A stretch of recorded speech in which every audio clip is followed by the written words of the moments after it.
Welcome बच्चों। आज हम लोग पढ़ेंगे प्रेजेंट परफेक्ट टेंस। अभी तक हम लोग इस बेसिक इंग्लिश ग्रामर क्लास में प्रेजेंट इंडेफिनिट टेंस पढ़ चुके हैं, प्रेजेंट कंटिन्यूअस टेंस पढ़ चुके हैं और आज हम लोग पढ़ेंगे प्रेजेंट परफेक्ट टेंस। ये प्रेजेंट परफेक्ट टेंस थोड़ा एडवांस टेंस है। इस टेंस को पूरा समझने के बाद में आप एक लेवल आगे तक का जो कन्वर्सेशन है या आप राइटिंग स्किल्स है उसमें आप इम्प्रूवमेंट कर पाएंगे यदि आप इसको बहुत अच्छे से समझ लेते हैं। प्रेजेंट हम लोग सभी जानते हैं, जो अभी समय चल रहा है दैट इज प्रेजेंट। परफेक्ट का मतलब कंप्लीट, पूर्ण, यानी इस टेंस की वर्ब है वो जो एक्शन करती है वो एक्शन कैसा हो जाता है, कंप्लीट यानी पूर्ण हो जाता है। ये हमको इस टेंस का यदि हम अर्थ निकालें तो ऐसा समझ में आ रहा है। थोड़ा सा और आगे बढ़ते हैं। Action happened in the past. अब देखिए प्रेजेंट परफेक्ट टेंस की जो वर्ब होती है वो कैसे काम करती है। Action happened in the past यानी पास्ट में कहीं पर कोई एक्शन हुआ। Has present consequences. कंसिक्वेंस का मतलब रिजल्ट, परिणाम, हिंदी में इसको कहते हैं परिणाम। यानी पास्ट का तो एक्शन होता है और उसका रिजल्ट कहां पर आता है, प्रेजेंट में उसका, यानी ये कनेक्शन होता है। पास्ट में एक्शन हुआ और उसके जो कॉन्सिक्वेंसेस हैं, उसका जो रिजल्ट है, उसका इफेक्ट, उसका प्रभाव कहां पर पड़ता है, प्रेजेंट में पड़ता है। तो ये जो टेंस होता है प्रेजेंट परफेक्ट, ये क्या करता है, use to show link between past and present. ये क्या करता है, पास्ट और प्रेजेंट के बीच में एक लिंक यानी एक संबंध बनाता है। कैसे, देखो एक एग्जांपल लेते हैं। उसने नाश्ता कर लिया है या कर चुका है। अभी हम इसकी पहचान पर नहीं जाते, पहले हम इस बात को समझते कि ये पास्ट के एक्शन को प्रेजेंट में इसका कॉन्सिक्वेंस यानी परिणाम कैसे पड़ता है, इसका इफेक्ट कैसे पड़ता है। उसने नाश्ता कर लिया है, तो देखिए कर लिया यानी कर लिया, खा लिया है, लेकिन ये है क्या बता रहा है, ये प्रेजेंट बतला रहा है। यानी नाश्ता कर लिया है, इट मीन्स जो नाश्ता की जो प्रोसेस थी वो तो कंप्लीट हो गई, वो तो नाश्ता तो फिनिश हो गया, पर ये जो सब है कर लिया, ये प्रेजेंट में इसका इफेक्ट है कि अब वो कुछ और नहीं खा सकता। कहने का मतलब ये है कि नाश्ते का काम पूरा हो गया नहीं, हो गया है। तो ये क्या हुआ कि ये प्रेजेंट और पास्ट के बीच में एक लिंक बताता है, एक इसमें कनेक्शन रहता है। जबकि पास्ट टेंस में क्या होता है, वो पास्ट में ही काम पूरा हो जाता है, लेकिन ये काम पूरा होने के बाद में उसका प्रेजेंट में संबंध रहता है। फिर देखिए combination of past and present. जो ये प्रेजेंट परफेक्ट है ये पास्ट और प्रेजेंट का कॉम्बिनेशन होता है। ये हमने यहां देखा कि नाश्ता कर लिया है, तो ये लिया तो बता रहा है कि ये पास्ट है और ये है क्या बता रहा है कि ये प्रेजेंट है। तो ये पास्ट एंड प्रेजेंट का ये टेंस कॉम्बिनेशन होता है। Frequently use to talk about. Frequently है ना अक्सर। अक्सर इस टेंस का यूज कहां करते हैं, एक्सपीरियंसेस, कोई अनुभव वाली बात में। कैसे, मैंने इतना स्वादिष्ट खाना कभी नहीं खाया है। पूरे लाइफ में अनुभव क्या होता है, जो अपने लाइफ लॉन्ग आपके एक्सपीरियंसेस रहते हैं, यानी जितनी भी हमारी उम्र है उस उम्र होने तक मैंने इतना स्वादिष्ट खाना कभी नहीं खाया है। तो खाया है, ये क्या है, खाया है प्रेजेंट परफेक्ट, जो कि ये क्या बता रहा है, एक्सपीरियंस। चेंजेस के बारे में, कोई चीज परिवर्तित हो रही है, उसमें भी किसका यूज करेंगे, प्रेजेंट परफेक्ट का। जैसे जैसे हम आगे बढ़ेंगे तो ये सारी बातें मैं आपको बार बार इनको दोहराऊंगी। Commonly used in everyday conversation. पूरे दिन भर में मैंने खाना खा लिया है, मैंने नहा लिया है, वह स्कूल चली गई है, वह ऑफिस चले गए हैं। तो ये सब क्या है, ये प्रेजेंट परफेक्ट टेंस के सेंटेंसेस हैं, यानी हम इनको एवरीडे कन्वर्सेशन में फ्रीक्वेंटली यूज करते हैं। इन द न्यूज, यदि आप न्यूज सुने, यदि हिंदी की भी न्यूज सुनते हैं तो नीचे उसमें इंग्लिश में लिखा हुआ आता है, वही चीज़ जो बोली जा रही है। तो आप देखें कि वहाँ पर भी प्रेजेंट परफेक्ट को बहुत ज़्यादा यूज़ किया जाता है। ऑन द रेडियो, रेडियो पर भी प्रेजेंट परफेक्ट टेंस के सेंटेंसेस बोले जाते हैं। और राइटिंग लेटर्स, लेटर में भी जब हम पत्र लिखते हैं तो प्रेजेंट, क्योंकि जो काम पूरा हो गया है उन्हीं के बारे में पत्रों में लिखा जाता है कि मैंने अपनी पढ़ाई कर ली है, या मैंने एडमिशन ले लिया है, या मैंने ट्यूशन अटेंड कर ली है। तो इस तरह के लेटर्स में भी प्रेजेंट परफेक्ट टेंस को यूज किया जाता है। प्रेजेंट परफेक्ट टेंस थोड़ा सा डिफिकल्ट है, क्योंकि इसका जो एरिया है, एरिया ऑफ इसका यूजेस है, इसको जैसे उपयोग किया जाता है वो काफ़ी बड़ा एरिया है। लेकिन जब आप इस पूरे टेंस को समझ जाएंगे तो आप बहुत अच्छे से कम्युनिकेट कर पाएंगे, आपकी राइटिंग स्किल्स बहुत इम्प्रूव हो जाएंगी, आपका जो एकेडमिक जो पार्ट है वो भी बहुत इम्प्रूव हो जाएगा। तो बहुत पेशेंस के साथ में आप इस टेंस को सीखें। सबसे पहले अब हम देखते हैं, क्योंकि जो टेंस का फर्स्ट पार्ट है वो है कि हम सबसे पहले, क्योंकि हिंदी मीडियम के आप स्टूडेंट हैं और बहुत सारे यानी जूनियर लेवल और 9th-10th तक ट्रांसलेशन भी आती है, तो हमको हिंदी के सेंटेंस को भी पहचानना बहुत ज़रूरी है। क्योंकि हमारी मदर टंग हिंदी है, तो यदि हमें हिंदी में पहले हमारा कॉन्सेप्ट क्लियर होगा तो हम इजीली उसको इंग्लिश में ट्रांसलेट कर पाएंगे। तो सबसे पहले देखते हैं कि इस टेंस के सेंटेंसेस हिंदी में कैसे होते हैं। उसने नाश्ता कर लिया है, या ऐसा भी कह सकते हैं वह नाश्ता कर चुका है। चुका है से थोड़ा सा जो कर लिया है ये अच्छा साउंड फील होता है। तो कर चुका है, कर लिया है, मीनिंग तो एक है, लेकिन थोड़ा कर लिया है थोड़ा अच्छा लगता है सुनने में। मैंने इतना स्वादिष्ट खाना कभी नहीं खाया है। रुचि शिमला से आ गई है, या रुचि शिमला से आ चुकी है। मैंने एक मकान खरीदा है, या खरीद चुका हूं। सारे सेंटेंसेस में हमने क्या देखा कि जो काम है वो पूरा तो हो गया पहले, लेकिन वो प्रेजेंट में उसका कनेक्शन है। मैंने एक मकान खरीदा है या खरीद लिया है, तो खरीदने का काम तो हो गया, लेकिन वो ये बता रहा है कि जो ये काम है वो अभी भी कहाँ पर है, ये यहाँ पर प्रेजेंट से, यहाँ पे कहीं मकान खरीदा और ये अभी भी यहाँ पर उसका लिंक है। पास्ट की लिंक किससे है? पास्ट की लिंक यहाँ पर प्रेजेंट से ये टेंस कनेक्टेड है शब्द ये बता रहा है।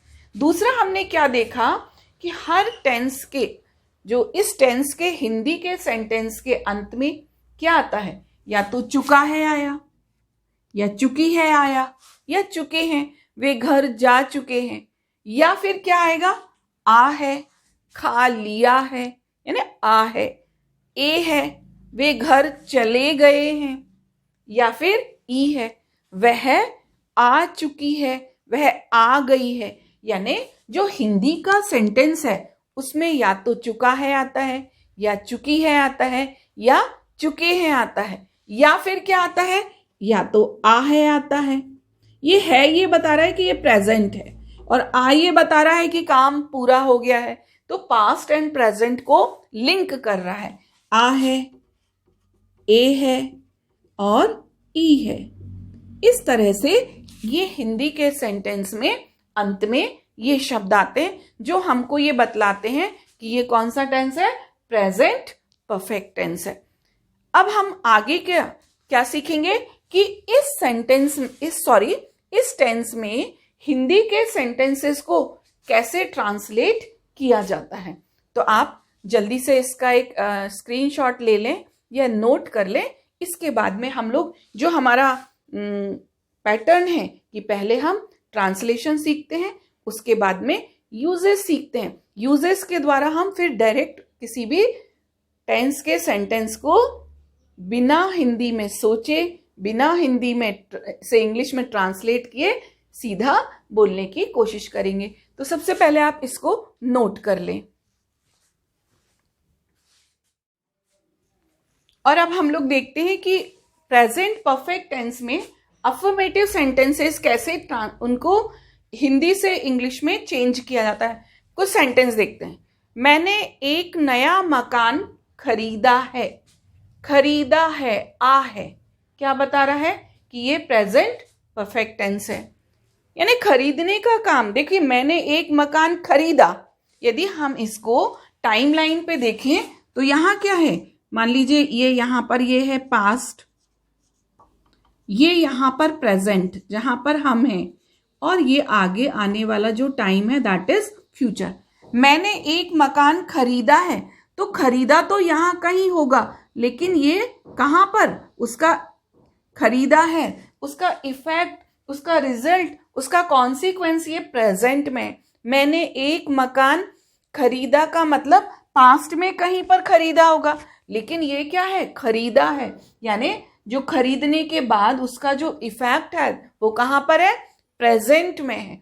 इसलिए ये क्या हुआ, प्रेजेंट परफेक्ट की यहां पर वर्ब आएगी। खरीदा है, आ है, हमने जो पहचान निकाली उसमें ये पता चल रहा हमको प्रेजेंट परफेक्ट है। उसने ताजमहल देखा है, आ है, या वह देख चुका है। यदि आपको ऐसा लगता है चुका है नहीं आया, मैं एक नया मकान खरीद चुका हूं, ठीक है ना। वह ताजमहल देख चुका है। मैंने हमेशा तुम्हारा उत्साह बढ़ाया है। हर सेंटेंस में चुका है के सेंस में वो पूरा नहीं हो सकता, कहीं पर आ है भी आएगा। मैंने हमेशा, ये सेंटेंस मैंने थोड़ा सोचकर लिखा है कि देखिए यहां पर एडवर्ब्स भी आती हैं इस टेंस में, हमेशा। उसने मुझे अनेक बार चेतावनी दी। बार बार कोई चीज, ये हम लोग जैसे जैसे टेंस आगे पढ़ेंगे तो आपको ये चीजें बहुत क्लियर होंगी। अभी तो ट्रांसलेशन के पॉइंट ऑफ व्यू से मैं एक ही सेंटेंस बता रही हूं, फिर इन सारी बातों को हम लोग बहुत ज्यादा जो कहना चाहिए उस पर प्रैक्टिस करेंगे। उसने मुझे अनेक बार चेतावनी दी है, यहां पर है भी आएगा। अब इनका ट्रांसलेशन देखते हैं। तो जो अफर्मेटिव सेंटेंसेस होते हैं प्रेजेंट परफेक्ट के, सबसे पहले सब्जेक्ट आता है, इसके बाद में जो इसकी हेल्पिंग वर्ब होती है वो या तो हैज या हैव। जो हैज है वो किसके साथ आता है, सिंगुलर के साथ आता है। ही है, शी है, इट है, और कोई भी सिंगुलर नाउन है तो उसके साथ में क्या आएगा, हैज आएगा।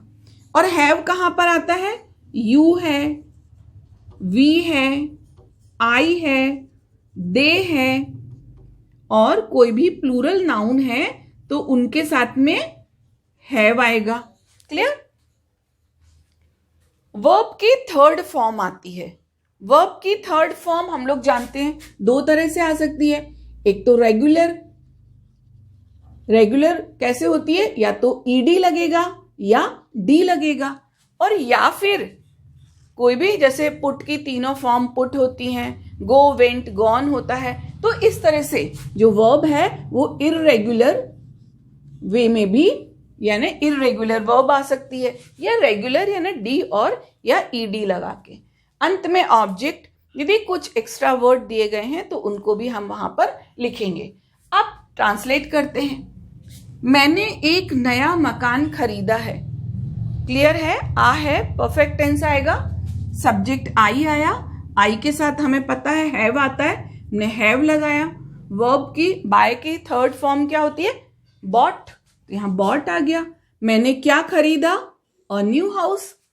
खरीदा क्या, ऑब्जेक्ट क्या है मेरा, एक नया मकान, तो क्या हो गया, अ न्यू हाउस। सेंटेंस कंप्लीट हो गया। उसने ताजमहल देखा है। उसने के लिए ही, यहां पर हैज नहीं लिख पाई मैं, ही हैज, ही के साथ क्या आएगा, हैज आएगा। सी की third form seen, irregular, see saw, seen. He has seen the Taj Mahal. Seen क्या देखा, ऑब्जेक्ट आ गया ताजमहल। मैंने हमेशा तुम्हारा उत्साह बढ़ाया है। उत्साह बढ़ाने को क्या बोलते हैं, एनकरेज करना।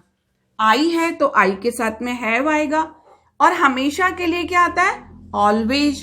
एनकरेज्ड, उत्साह बढ़ाना, ये क्या हुआ, यहां पर ऑब्जेक्ट तुम्हारा। उसने मुझे अनेक बार चेतावनी दी है। उसने मुझे अनेक बार चेतावनी दी का मतलब तो यहाँ पे देता रहा, यहाँ पे देता रहा, चेतावनी वार्निंग देता रहा, लेकिन फिर नहीं दी। लेकिन दी है का मतलब चेतावनी, उसकी वार्निंग चलती रही, यहाँ तक आ गई, ये है। अभी आगे चल के हम लोग डिफरेंस भी देखेंगे कि यदि यहाँ पे काम होता है तो वो कौन सा टेंस है, और यहाँ तक आ जाता है तो प्रेजेंट परफेक्ट है। उसने मुझे अनेक बार चेतावनी दी है, ही के साथ हैज आएगा, पता है। वार्न्ड मी सेवरल टाइम्स, अनेक बार के लिए सेवरल टाइम्स, अनेक बार चेतावनी दी है। तो ये क्या हुआ, ये अफर्मेटिव सेंटेंसेस हुए। इनका जो सेंटेंस स्ट्रक्चर है, सब्जेक्ट, इसके बाद में या तो हैज या हैव, सिंगुलर सब्जेक्ट है तो हैज, प्लूरल है तो हैव, और आई के साथ में हमेशा हैव। वर्ब की थर्ड फॉर्म आएगी। वर्ब की थर्ड फॉर्म दो तरह से, रेगुलर वे में रेगुलर वर्ब है डी या ईडी, और इररेगुलर है तो वो जिस पैटर्न में है उस पैटर्न में आएगी। अंत में ऑब्जेक्ट आएगा, और कुछ यदि एक्स्ट्रा वर्ड्स हैं तो उनको भी हम लास्ट में लिखेंगे। अब आप इन सेंटेंसेस को लिखिए और इनका ट्रांसलेशन इंग्लिश में हुआ है, इसको नोट कर लें। इसके बाद हम लोग सीखेंगे नेगेटिव सेंटेंस बनाना। और अब देखते हैं कि प्रेजेंट परफेक्ट टेंस में नेगेटिव सेंटेंसेस कैसे बनाए जाते हैं। तो नेगेटिव सेंटेंस में सबसे पहले सब्जेक्ट, इसके बाद में हेल्पिंग वर्ब। ये हैज और हैव क्या है, अभी ये हेल्पिंग वर्ब है, और फिर आएगा नॉट। नॉट की पोजीशन हेल्पिंग वर्ब और मेन वर्ब के बीच में, तो यहां पर नॉट, फिर वर्ब की थर्ड फॉर्म ऑब्जेक्ट, और यदि कुछ एक्स्ट्रा वर्ड दिए गए हैं तो उनको हम बाद में लिखेंगे। सेंटेंस वही सेंटेंस है कुछ तो जिनको नहीं लगा दिया। मैंने एक नया मकान नहीं खरीदा है, मैंने एक नया मकान नहीं खरीदा और नहीं खरीदा है, दोनों में टेंस का अंतर है। तो यदि खरीदा के बाद है लगा है, इट मीन्स ये टेंस परफेक्ट टेंस है, ये आपको याद रखना है। I have not bought a new house. I subject है, हैव आई के साथ आएगा, ये मैंने आपको बताया। नेगेटिव है तो नॉट भी आएगा। Bought a new house.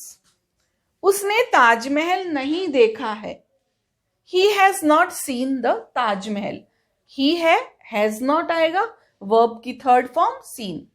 तुमने खाना नहीं खाया है, यू हैव नॉट, यू के साथ have, you have not eaten food. हमने फिल्म नहीं देखी है, हमने वी आएगा, हैव नॉट सीन फिल्म, जिसको आप लोग मूवी भी कहते हैं। फिल्म और मूवी एक ही है, एक अमेरिकन इंग्लिश में बोला जाता है, एक ब्रिटिश इंग्लिश में। हमने फिल्म नहीं देखी है तो हमने क्या देखा, ट्रांसलेशन के लिए आ है, आ है, आ है, ई है। तुम खाना नहीं खा चुके हो, ऐसा भी हो सकता है। हम फिल्म नहीं देख चुके हैं, उसने वह ताजमहल को नहीं देख चुका है।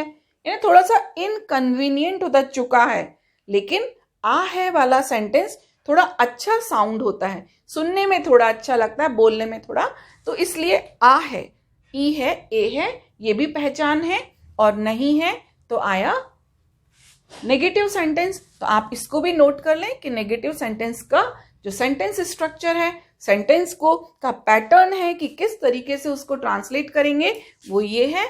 आप इसको नोट करें।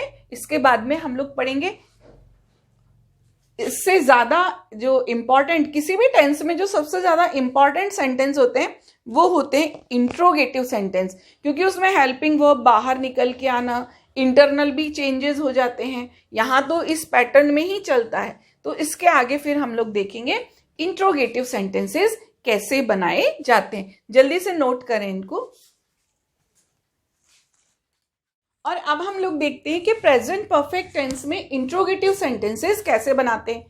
मैंने आपको इंडेफिनिट टेंस में है ना, प्रेजेंट इंडेफिनिट में भी बताया और प्रेजेंट कंटिन्यूअस में भी बताया कि इंट्रोगेटिव सेंटेंसेस दो तरह से बनते हैं। कैसा? यदि वाक्य क्या से शुरू हो, यदि सेंटेंस की शुरुआत क्या से हो तो हैज या हैव यानी हेल्पिंग वर्ब को सब्जेक्ट के पहले लिखा जाएगा। जैसे कि क्या मैंने एक मकान खरीदा है, क्या तुमने खाना खा लिया है? क्या उसे नई नौकरी मिल गई है? तीनों सेंटेंसेस की शुरुआत किससे हो रही है? क्या से हो रही है। यानी इसका मतलब ये है कि इस तरह के सेंटेंसेस को जब हम हिंदी वाले वाक्यों को जब इंग्लिश में ट्रांसलेट करेंगे तो सबसे पहले हम हेल्पिंग वर्ब को लिखेंगे, या तो हैज या have, according to the subject. इसके बाद में वर्ब की थर्ड फॉर्म, ऑब्जेक्ट और कुछ अदर वर्ड्स हैं तो वो लास्ट में। और सबसे ज्यादा इंपॉर्टेंट कि कौन सा पंक्चुएशन मार्क आएगा? क्वेश्चन मार्क आएगा। तो ये भी ध्यान रखना है। क्या मैंने एक मकान खरीदा है? आई है तो आई के लिए पहले हम हैव लिखेंगे। Have I bought V3 bye का अ न्यू हाउस। क्या तुमने खाना खा लिया है? तो तुमने है यू के साथ में हैव आता है। Have you eaten food? Question mark. क्या उसे नई नौकरी मिल गई है? उसे he, has he got a new job? और क्वेश्चन मार्क। तो ये हमने कौन से इंट्रोगेटिव सेंटेंस देखे जो कि जिनकी शुरुआत किससे होती है? क्या से होती है। जब शुरू में क्या आएगा तो हमेशा हमको हेल्पिंग वर्ब लिखनी है। दूसरे टाइप के कौन से सेंटेंसेस होते हैं इंट्रोगेटिव? जब प्रश्नवाचक शब्द यानी जो WH वर्ड है वो सेंटेंस के बीच में आए, तब क्या होगा? तब हम उस सेंटेंस की शुरुआत इंग्लिश में WH फैमिली के वर्ड से करते हैं। यदि किसी वाक्य में इंट्रोगेटिव सेंटेंस है, प्रश्नवाचक वाक्य है, लेकिन जो क्या शब्द है वो उसके शुरू में नहीं है, बल्कि जो प्रश्नवाचक शब्द है वो उसके बीच में आ रहा है। मैंने एक मकान क्यों खरीदा है? क्यों कहां पर आया? अब बीच में आया। क्यों? तब हम क्या करेंगे? जो WH फैमिली है यानी जो प्रश्नवाचक शब्द हैं जो WH से शुरू होते हैं, सेंटेंस के अनुसार वहां पर कौन सा WH वर्ड आना है उसको हम उससे सेंटेंस की शुरुआत करेंगे। यहीं पर मैं आपको एक एग्जाम्पल, खैर आप पहले इसको नोट कर लें, नहीं तो नोट नहीं कर पाएंगे, मैं मिटा दूंगी। इसको जल्दी से आप नोट करें। फिर हम ये सेकंड टाइप की जो कि बहुत इंपॉर्टेंट है, इसलिए इंपॉर्टेंट है कि जब आप वॉइस सीखेंगे तब आपको यदि ये कॉन्सेप्ट क्लियर होगा तब आप बहुत इजीली किसी भी टेंस की एक्टिव वॉइस के सेंटेंसेस को पैसिव वॉइस में बदल लेंगे। आपको वहां पर कंफ्यूजन नहीं होगा। तो पहले आप इसको नोट करें, उसके बाद में हम ये सेकंड टाइप के जो इंट्रोगेटिव सेंटेंसेस हैं इनको बनाना सीखते हैं। और अब हम लोग देखते हैं ऐसे इंट्रोगेटिव सेंटेंसेस जिनकी शुरुआत जिन सेंटेंसेस के बीच में प्रश्नवाचक शब्द आता है। जब उनके बीच में प्रश्नवाचक शब्द आए, कैसे? उसने अपनी कार क्यों बेच दी है? क्यों कहाँ आया? बीच में। तुमने प्लेट कैसे तोड़ दी है? या तुमसे प्लेट कैसे टूट गई है? तुम्हें किसने बुलाया है? कहां पर आया? किसने? शुरू में नहीं आया, बीच में आया। राम ने कौन सी बाइक खरीदी है? कौन सी? तो हमने क्या देखा? क्यों, कैसे, किसने, कौन सी, ये शब्द ये प्रश्नवाचक शब्द है और ये कहां पर आए हैं? सेंटेंस के बीच में आए हैं। तो ये हमको हिंट है कि यदि बीच में आए तो फिर हमें हेल्पिंग वर्ब से सेंटेंस की शुरुआत नहीं करनी है। तो हम क्या करेंगे? यहाँ पर WH फैमिली के वर्ड्स को ही यूज करेंगे। WH फैमिली के वर्ड्स मैं आपको दोनों टेंस में बता चुकी हूँ। यदि आप प्रोनाउन में भी इंट्रोगेटिव प्रोनाउंस को देखें तो वहां पर आपको बहुत अच्छे से WH फैमिली के जो वर्ड्स हैं उनसे आपका इंट्रोडक्शन हो जाएगा। आप प्लेलिस्ट में जाएं, देखें इंट्रोगेटिव प्रोनाउन को, तो वहां पर आप उनसे मिल लेंगे WH वर्ड्स से। और नहीं मिलते हैं तो हर टेंस में आपका परिचय होता चलेगा, नोट करते जाइए। अब इनका सेंटेंस कैसे बनाएंगे? तो देखो, सबसे पहले आएगा क्वेश्चन वर्ड, इसके बाद में हैज या हैव, सिंगुलर है तो हैज और प्लूरल है तो हैव, फिर सब्जेक्ट, फिर वर्ब की थर्ड फॉर्म और ऑब्जेक्ट। लेकिन यहां पर भी क्वेश्चन वर्ड कौन सा आ रहा है उससे ये पैटर्न, ये जो स्ट्रक्चर है ये थोड़ा सा कई बार चेंज हो जाता है। कैसे? उसने अपनी कार क्यों बेच दी है। क्यों के लिए आता है वाई, रीजन के लिए वाई आ गया, फिर हमने हैज लगाया क्योंकि उसने के लिए ही, तो वाई हैज ही, बेचना, बेचना है यहां पर, तो ये तो खरीदना लिख दिया है मैंने, तो अपन इसको कर देते हैं sold, SOLD। Why has he sold his car, sell sold sold, तो यहां पर सोल्ड हिज कार। क्लियर।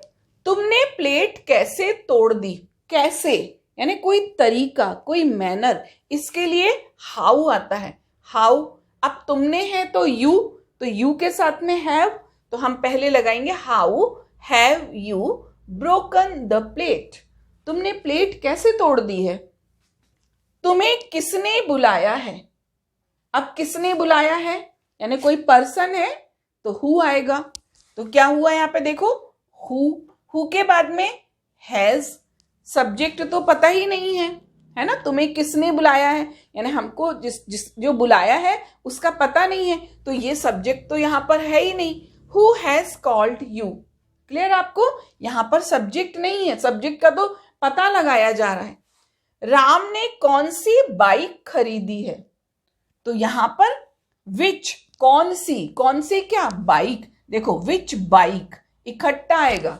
अब ऐसा पैटर्न नहीं आएगा कि पहले विच आएगा फिर हैज आएगा, विच हैज बाइक ऐसा नहीं आएगा, विच के साथ में वो कौन सी चीज है, विच बाइक हैज राम बॉट, अब खरीदा है ना, तो खरीदे के लिए अब सही है bought, which bike has Ram bought. तो हमने क्या देखा कि जो WH वर्ड है सेंटेंस के मीनिंग के आधार पर WH वर्ड के बाद में जरूरी नहीं है, जहां पर हु है तो हमें सब्जेक्ट का पता करना है, तो वहां पर सब्जेक्ट नहीं आएगा, और विच बाइक, विच के साथ में वो जो चीज है उसको हमको साथ में लगाना है, विच बाइक हैज राम बॉट। तो ये बहुत इंपॉर्टेंट है इंट्रोगेटिव सेंटेंसेस। कौन से वाले, ऐसे इंट्रोगेटिव सेंटेंसेस जिनको कि WH वर्ड के द्वारा बनाया जाता है, जिनको क्वेश्चन वर्ड के द्वारा बनाया जाता है, तो इनको आप नोट कर लें। इसके बाद में सेंटेंस आएगा इंट्रोगेटिव नेगेटिव, यानी ऐसे सेंटेंसेस जो कि इंट्रोगेटिव भी होते हैं और नेगेटिव भी होते हैं, वो मैं यहीं आपको समझा देती हूँ कि यदि इंट्रोगेटिव नेगेटिव है तो आपको ये ध्यान रखना है कि यहां पर जो नॉट है वो कहाँ आएगा, हैज, क्वेश्चन वर्ड, इसके बाद में हैज या हैव, फिर सब्जेक्ट, और सब्जेक्ट के बाद में यहां पर नॉट आएगा। ये इंपॉर्टेंट बात है कि नॉट की पोजीशन कहाँ होगी, सब्जेक्ट के बाद में होगी, चाहे वो सेंटेंस हैज हैव से शुरू हुआ हो यानी ये वाला हो, और चाहे ये वाला हो, हमेशा जो नॉट आएगा, नॉट कहाँ रहेगा, वो सब्जेक्ट के बाद में और मेन वर्ब के पहले रहेगा। तो इनको आप इसका वैसे ही बना लें आप, उसने अपनी कार क्यों नहीं बेची है, तुमने प्लेट कैसे नहीं तोड़ी है, तुम्हें किसने नहीं बुलाया है, इस तरह से नॉट लगा के आप प्रैक्टिस कर सकते हैं। और नॉट की पोजीशन कहाँ रखनी है, सब्जेक्ट के तुरंत बाद में रखनी है। तो ये सेंटेंस हो गए हमारे affirmative, negative, interrogative and interrogative negative sentences. Note कीजिए इनको। प्रेजेंट परफेक्ट टेंस में कुछ एडवर्ब का भी यूज किया जाता है, और ये जो एडवर्ब होती हैं एक्चुअली पूरे सेंटेंस का जो कहना चाहिए कि मेन पार्ट होती हैं, पूरे सेंटेंस का अट्रैक्शन होती हैं जो एडवर्ब्स होती हैं। तो देखो प्रेजेंट परफेक्ट टेंस में एवर यानी कभी, नेवर कभी नहीं, ऑलवेज, ऑफन, ओकेजनली, ऑलरेडी यानी पहले से, जस्ट अभी, तुरंत। ये जस्ट ज्यादा यूज किया जाता है क्योंकि जो ये परफेक्ट टेंस है इसमें काफी सारे काम ऐसे होते हैं जो अभी अभी हुए हैं, यानी पास्ट से होके और प्रेजेंट में उनका कनेक्शन है। जस्ट, रिसेंटली, क्योंकि वो काम अभी अभी हुआ है, पास्ट में पूरा होके प्रेजेंट में उसका, जैसे कि उसका हाथ टूट गया है तो जो फ्रैक्चर हो गया है लेकिन अभी भी वो बैंडेज वगैरह बंधी है, इसका मतलब जो वो वर्ब है वो कंप्लीट नहीं हुई है, उसका इफेक्ट अभी प्रेजेंट में दिख रहा है। यट, अभी तक, लेटली, अभी हाल में, ये जो सारे जस्ट है, रिसेंटली है, यट है, लेटली है, सो फार, ये बता रहे हैं कि वो जो काम है वो पास्ट से उसकी लिंक कहाँ पर है, प्रेजेंट को कनेक्ट कर रहा है। तो ये एडवर्ब्स हैं जो कि सेंटेंस में यूज होती है। कैसे यूज होती है, थोड़े से एग्जाम्पल देख लेते हैं। I have never taken coffee, मैंने कभी कॉफी नहीं पी है। ये लाइफ एक्सपीरियंस है। जो लाइफ एक्सपीरियंस होते हैं ना, क्या कहलाते हैं लाइफ एक्सपीरियंस, आपके जितनी उम्र है उस उम्र तक जो आपने अनुभव किया। मैंने कभी ऐसा नहीं किया है, मैंने हमेशा ऐसा किया है, तो ये क्या हुए, ये लाइफ एक्सपीरियंस हुए। I have never taken T, have you ever seen the Taj Mahal, क्या तुमने कभी ताजमहल देखा है, ये भी लाइफ एक्सपीरियंस हुआ। Ever, he has often deceived me, उसने अक्सर मुझे धोखा दिया है।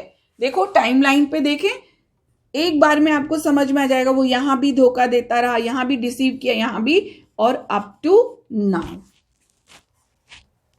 माई brother has already solve the puzzle, मेरे ब्रदर ने ऑलरेडी पहले ही पजल यानी जो पहेली थी वो सॉल्व कर ली है।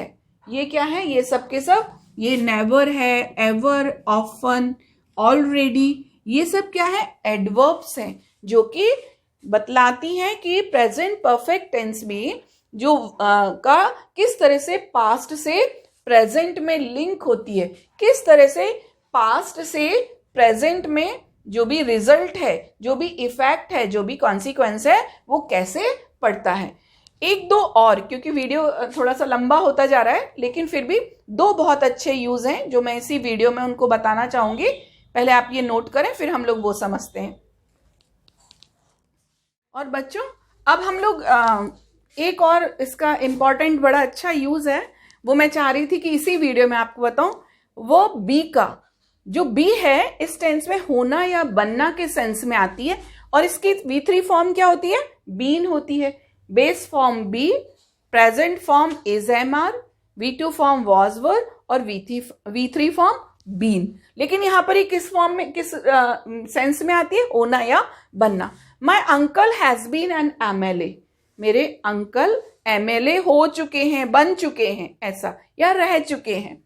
She has been my classmate, वो मेरी क्लासमेट रह चुकी है, बन चुकी है, हो चुकी है। वी हैव बीन फ्रेंड्स, हम लोग दोस्त रह चुके हैं, बन चुके हैं ऐसा। लेकिन ये सेंटेंस आपको देखने में कैसे लग रहे हैं कि हैज और बीन, ये किस में आता है, परफेक्ट कंटिन्यूअस में आता है। तो ऐसा भी लग सकता है कि हैज बीन, तो शायद यहां पर ये परफेक्ट कंटिन्यूअस की जो मेन वर्ब मिसिंग है, ऐसा लग सकता है। क्योंकि फिल इन दी ब्लैंक्स में इस तरह के सेंटेंस आते हैं जहां पर आपको की वर्ब की करेक्ट फॉर्म भरनी है, और आप सोचते हैं हैज बीन है, डेफिनेटली ये तो परफेक्ट कंटिन्यूअस है, लेकिन यहां पर ये बीन मेन वर्ब है और हैज और हैव हेल्पिंग वर्ब है, और ये परफेक्ट जो टेंस है उसमें किस सेंस में, होना या बनना के सेंस में। तो जब हम फिल इन दी ब्लैंक्स में या सेंटेंस को करेक्ट करने में आए तो जरूर देखें कि यहाँ पर ये जो हैज क्या है और बीन क्या है, किस पोजीशन पर है, ताकि ये गलती हमसे ना हो। एक और आता है have had, sorry, have helping verb, had V3। ये हैड किस सेंस में आता है, लेने के सेंस में। कैसे, I have had my lunch, मैं अपना लंच ले चुकी हूं। देखिए हैव क्या है, हेल्पिंग वर्ब है, और ये हैड है मेन वर्ब। ये यहां पर मेन वर्ब किस में, लेने के। I have taken my lunch, मैं अपना लंच ले चुकी हूँ। I have eaten my lunch, मैं अपना लंच खा चुकी हूँ। और ये क्या है, same, I have had my lunch. तो ऐसा नहीं है कि लगेगा ये डबल कैसे आ रहा है, एक हेल्पिंग वर्ब है, एक मेन वर्ब है। Have you had a cup of coffee, क्या तुमने कॉफी ली। हैव यू हैड ली यानी have you taken a cup of coffee. तो यहां पर जो हैड का यूज है ये मेन वर्ब के रूप में है, और किस सेंस में, लेने के, खाने के, पीने के सेंस में। तो ये दो यूजेस हैं। इसके बाद में ये तो हमने आज का जो हमारा ये वीडियो क्लास थी, इसमें हमने जो बेसिकली क्या सीखा कि प्रेजेंट परफेक्ट टेंस होता क्या है, इसके सेंटेंसेस हिंदी में कैसे लिखे जाते हैं, उनको कैसे पहचानें, और पहचानने के बाद में उनको ट्रांसलेट कैसे करें। क्योंकि जब भी हम कुछ सोचते हैं तो हिंदी में ही सोचते हैं, सोचने के बाद में हम उस टेंस को पहचान लें और पहचानने के बाद में उसको ट्रांसलेट करें, तो काफ़ी कुछ हमको इससे हेल्प मिल जाएगी। एडवर्ब भी आपको सेंटेंस को आइडेंटिफाई करने में मदद करेंगी, यट है, सो फार है, लेटली है, रिसेंटली है, इस तरह से। तो बच्चों ये प्रेजेंट परफेक्ट का पार्ट 1 है, जहाँ पर हमने ट्रांसलेशन सीखा। बहुत ही इंफॉर्मेटिव है, बहुत ही यूजफुल है। इसको आप बार बार देखें और समझें। और जो टेंस है ये समझ लीजिए कि टेंस अंग्रेजी की एक तरह से बुनियाद है, उसकी नींव है, फाउंडेशन है। उन पर आप कमांड पालें तो आपकी राइटिंग स्किल्स भी इम्प्रूव होंगी, आपकी कम्युनिकेटिव स्किल्स भी इम्प्रूव होंगी, और आप बहुत अच्छे से एक इम्प्रेसिव और इफेक्टिव वे में आप लोगों के सामने कम्युनिकेट कर पाएंगे। तो आज के वीडियो में जो भी आपको समझाया गया, आप उसको पढ़ें और उसको शेयर भी करें ताकि और भी बच्चों को फ़ायदा हो। और अगली वीडियो क्लास में हम फिर से प्रेजेंट परफेक्ट का कुछ और अच्छे यूजेस उसमें समझेंगे। तब तक के लिए जय हिंद।